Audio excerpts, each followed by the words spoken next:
और गाजियाबाद से खबर आ रही है इस वक्त सूत्रों के हवाले से। इस वक्त की बड़ी खबर आपको बता दें, शेख हसीना हिंडन एयरबेस के सेफ हाउस में मौजूद है। ये जानकारी मिल रही है, शेख हसीना यहां से दिल्ली जाएंगी या लंदन, इस पर संशय बना हुआ है कि दिल्ली जाएंगी या फिर लंदन। कोई आधिकारिक पुष्टि फिलहाल यहां पर नहीं हुई है।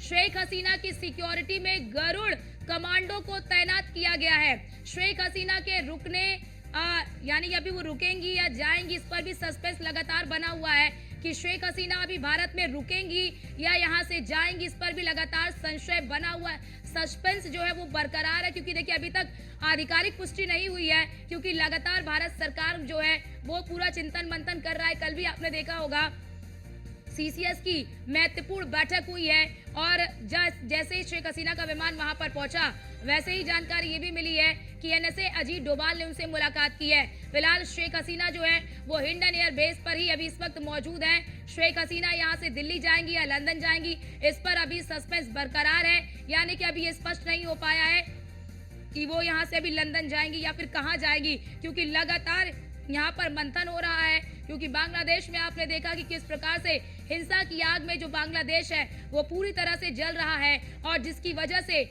शेख हसीना को अपना पद छोड़ना पड़ा। उन्होंने अपने पद से इस्तीफा दिया और जान बचाकर वो यहाँ पर आई हैं भारत में, उन्हें शरण मिला है। लेकिन कितने दिनों तक वो यहाँ पर रहती हैं, फिलहाल इस पर अभी तक कोई भी जानकारी नहीं मिल पा रही है, क्योंकि भारत सरकार भी लगातार इसको लेकर नजर बनाए हुए। आपने देखा कल जिस प्रकार से पूरी घटना हुई, उसके बाद मुख्यमंत्री के साथ प्रधानमंत्री नरेंद्र मोदी के साथ एक महत्वपूर्ण बैठक हुई, सीसीएस की महत्वपूर्ण बैठक हुई। उस बैठक में रक्षा मंत्री, विदेश मंत्री,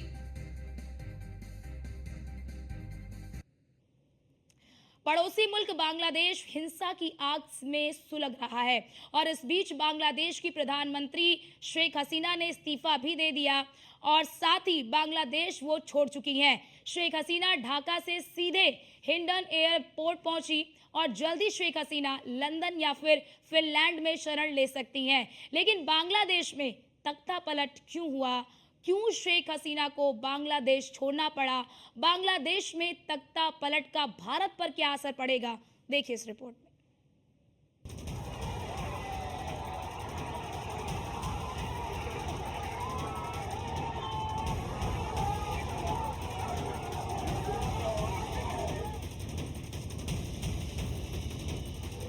बांग्लादेश में आरक्षण की आग ऐसी लगी कि 2 दशकों तक राज करने वाली शेख हसीना को इस्तीफा देना पड़ा।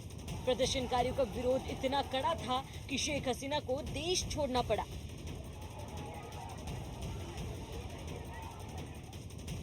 शेख हसीना के इस्तीफे के बाद बांग्लादेश सेना के प्रमुख जनरल वकार उज जमान ने शासन करने का ऐलान किया, यानी बांग्लादेश में तख्ता पलट हो गया और अब कमान सेना के हाथ में है। बांग्लादेश में हिंसक प्रदर्शन की जड़ आरक्षण है। सरकारी नौकरियों में 56% आरक्षण लागू है। 30% स्वतंत्रता सेनानियों के बच्चों को मिलता है। 10% आरक्षण आर्थिक तौर पर पिछड़े जिलों के लिए है। 10% आरक्षण महिलाओं को मिलता है। 5% आरक्षण जातिगत अल्पसंख्यक समूहों के लिए। 1% आरक्षण दिव्यांगों को मिलता है। 30% आरक्षण को लेकर छात्रों ने प्रदर्शन किया। प्रदर्शन के दौरान 300 से ज्यादा लोगों की मौत। शेख हसीना की जिंदगी में साल 1975 एक बड़े संकट की तरह आया। बांग्लादेश की सेना ने बगावत कर शेख हसीना के परिवार वालों के खिलाफ विद्रोह छेड़ दिया। हथियारबंद लड़ाकों ने शेख हसीना की मां, उनके पिता शेख मुजीबुर रहमान और 3 भाइयों की हत्या कर दी। माँ बाप और 3 भाइयों की हत्या के बाद शेख हसीना कुछ समय तक जर्मनी में रही। इसके बाद इंदिरा गांधी सरकार ने उन्हें भारत में शरण दी। बांग्लादेश बनने के बाद से कई बार वहां सेना तख्ता पलट कर चुकी है। हालांकि 90 के दशक से वहां सत्ता किसी सियासी पार्टी के पास ही रही है। जानते हैं कि बांग्लादेश की सेना की ताकत कितनी है। बांग्लादेश की सेना 37वीं सबसे शक्तिशाली सेना है। बांग्लादेश की सेना का पावर इंडेक्स स्कोर 0.5871 है। देश की सेना में लगभग 1,75,000 सक्रिय सैनिक, 281 टैंक, 13,172 बंद वाहन, 30 स्वचालित तोपखाने हैं। बांग्लादेश की सेना के पास 370 टोआ आर्टिलरी, 70 रॉकेट आर्टिलरी। बांग्लादेश नौसेना के लगभग 30,000 सदस्य शामिल है। बांग्लादेश की दक्षिण एशिया की तीसरी सबसे बड़ी सेना है। बांग्लादेश के पास दक्षिण एशिया में तीसरा सबसे बड़ा रक्षा बजट है। बांग्लादेश रक्षा पर सालाना $3.8 बिलियन खर्च करता है। भारत और बांग्लादेश दोनों ही पड़ोसी देश हैं। दोनों देशों के बीच काफी बड़ी मात्रा में व्यापार होता है। बांग्लादेश दक्षिण एशिया में भारत का सबसे बड़ा ट्रेड पार्टनर है और भारत एशिया में बांग्लादेश का दूसरा सबसे बड़ा व्यापार भागीदार है।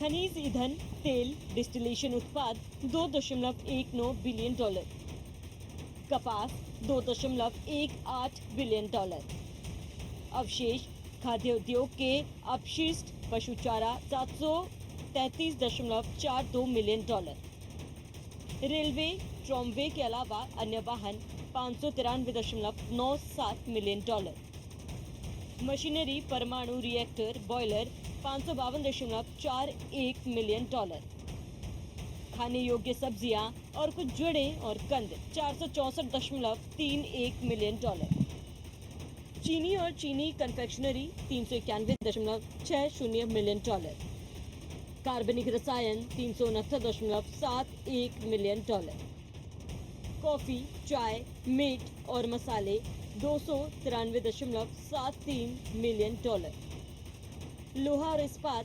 $287.42 मिलियन। भारत और बांग्लादेश दोनों ही पड़ोसी देश होने के साथ साथ अहम ट्रेड पार्टनर भी है।